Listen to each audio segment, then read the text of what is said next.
back, my grandma called, so yeah, she just wanted to tell her what's up and everything, and she asked why we're running late, and we're like, fire! Fire! Fire! With the fire alarm!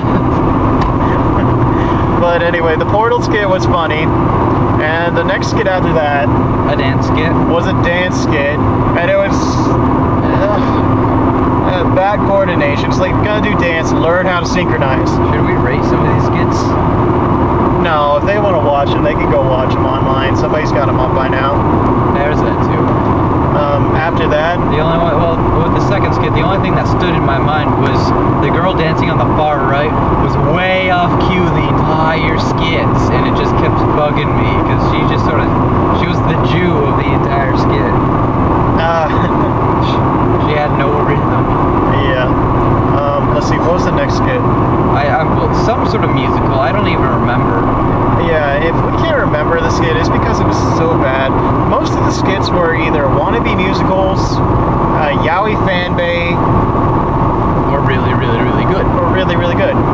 The next one that I can remember was really, really good was Twin Six skit. Sick.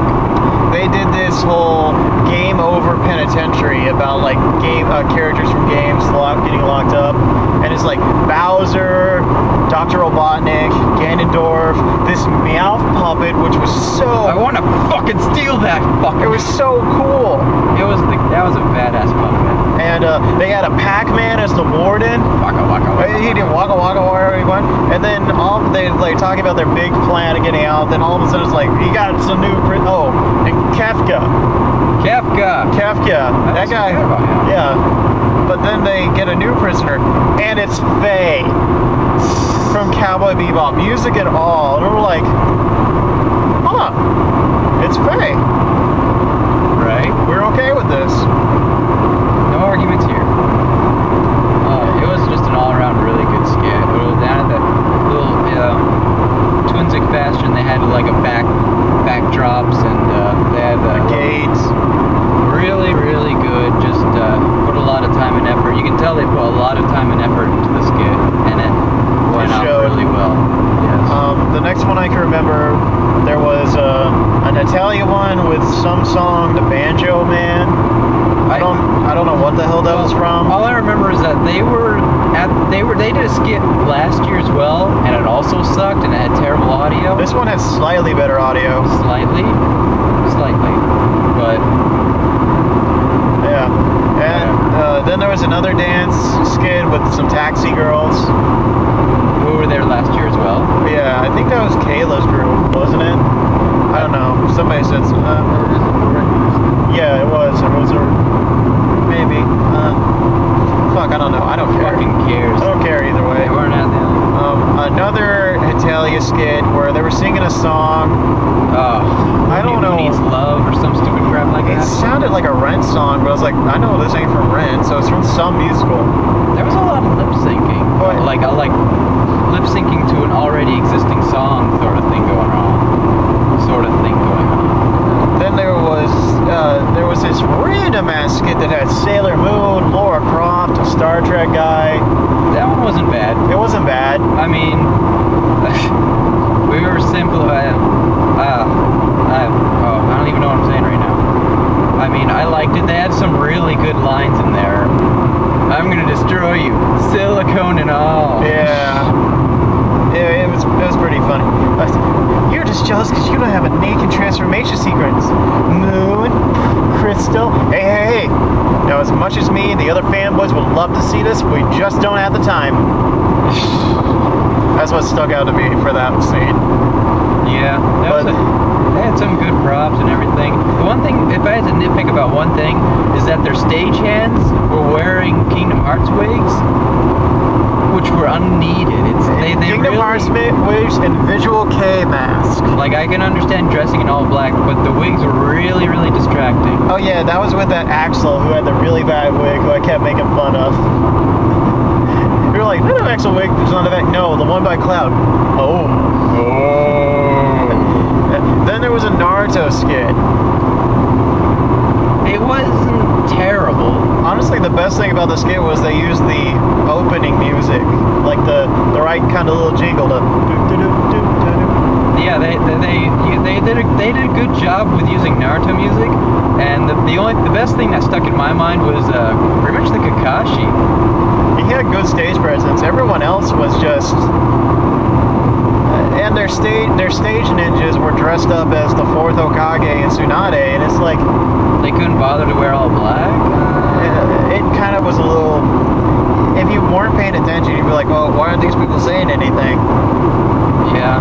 And then the antagonist in the skit was this really chubby girl dressed for... Chubby nothing. She was fucking huge. I was being somewhat polite. Oh. I'm just glad she had shorts on. Oh, yeah, it was, you know what, fuck it, moving on. Then there was this really terrible not Kingdom Hearts, Final Fantasy VII skit. But the same people who did it last year with this terrible fucking monotone acting, and yo, this Reno, God, Melissa was fucking cringing, Aaron was dying, me and Red were like, oh. I've seen some bad skits, but my face was sore from all the cringing. And finally, when they were over, like, thank you. Thank God. Oh my God. And once again, Joker helped out that skit a lot, because when it ended, they gave them almost like a pity hug. Yeah, it's like, you sucked, but here's a Joker hug, emo kid. Right? That was the best part. And then after that was the opera singer from last year who sung the Blue Ladies theme from Fifth Element. Last year she did it a cappella. This year she had a accompanying theme, and once again she did a good job. It's Very really good. Nothing much to say about that. Well, I gave her a standing ovation. I did as well, but most of the crowd did as well. Not as fast as last year, though. Oh yeah, it was a little longer, but it almost seemed like there was two songs this time. No, I mean the standing ovation did not go up as near as fast as it did last year. Oh yeah. Like it looked like some people had to force other people to get up. That's a shame. I guess her act was she's really good, but her act is way too highbrow for this sort of thing, an anime convention. Just some people just cannot appreciate opera. When speaking of the opera singer, there was another opera singer singing about like 3 skits afterwards, which she wasn't a bad opera singer, but she needed a lot of practice before she went on stage. Honestly, I couldn't even barely hear her, and we're like in the 5th row. I think my big gripe is that they should have put her on before the other one, because when it stands in your mind that there's 2 opera skits, and you're only going to remember the good one, because she's always going to be known as the one that was not as good as the other one. But now we get to one of my favorite skits of the evening. Before we get to that, there's a little, almost like a halftime show with Joker and Harley Quinn. Oh yeah. Joker, it was, they were reading out the title for this Who Needs Love skit, and Giovanni was talking about love and stuff, and Joker was like, I don't need love. What about Harley? I threw her through a window. Oh my God, that made me laugh so much, because I just fucking watched that episode like last week. And then this Harley Quinn cosplayer comes up on stage, and Joker just like, oh shit, and runs around the entire freaking... Like, there's a spotlight trailing after it really slowly, so it was like, oh, they didn't stage this. Yeah, I think they may have put that in there last minute, but it was still really funny. And the entire time they're running and chasing after each other, Giovanni's going da da da da da da da da da da da da da. But anyway, now we get to one of my favorite skits of the evening. Last year, one of our main competition was the Digimon kids, and they got to talk to us and like, we want to be Yu-Gi-Oh! Like, they're all Asian, so it's like, oh, you're got a fucking advantage on everybody here. Yeah, and then sure enough, a year later, they're fucking Yu-Gi-Oh! And damn, did they do a great job. Amazing job. I'm jealous. They even had Purple Coat Kaiba. Yeah, nobody does Purple Coat Kaiba. Well, no one does Schoolboy uniform Kaiba either, but Purple Coat is rare enough as it is, so let's stick with that. But that was a really, really, really good skit. Yeah, that skit was, it was definitely the humor, the way we wrote. Oh, yeah. And I laughed at the Kaiba because it's like, wait a minute, this Kaiba's doing the hand movements that I did. The thing that there was a couple things that really stuck out about that skit was first they had a Weevil who was very, very red. Well, yeah, but I mean, I didn't even notice, honestly. But so in the series, you know, Weevil does the whole thing where he takes the Exotic cards and throws them out over the edge of the boat. Well, he's like, Yugi, can I see your test answers? Your precious test answers. And then he's like, here, you can take my lunch money. Your precious lunch money. He was such a fucking troll in this skit. It was amazing. And then they actually had a Bakura with a real British accent. Oh, that was... Yeah. So, and a really hot teacher.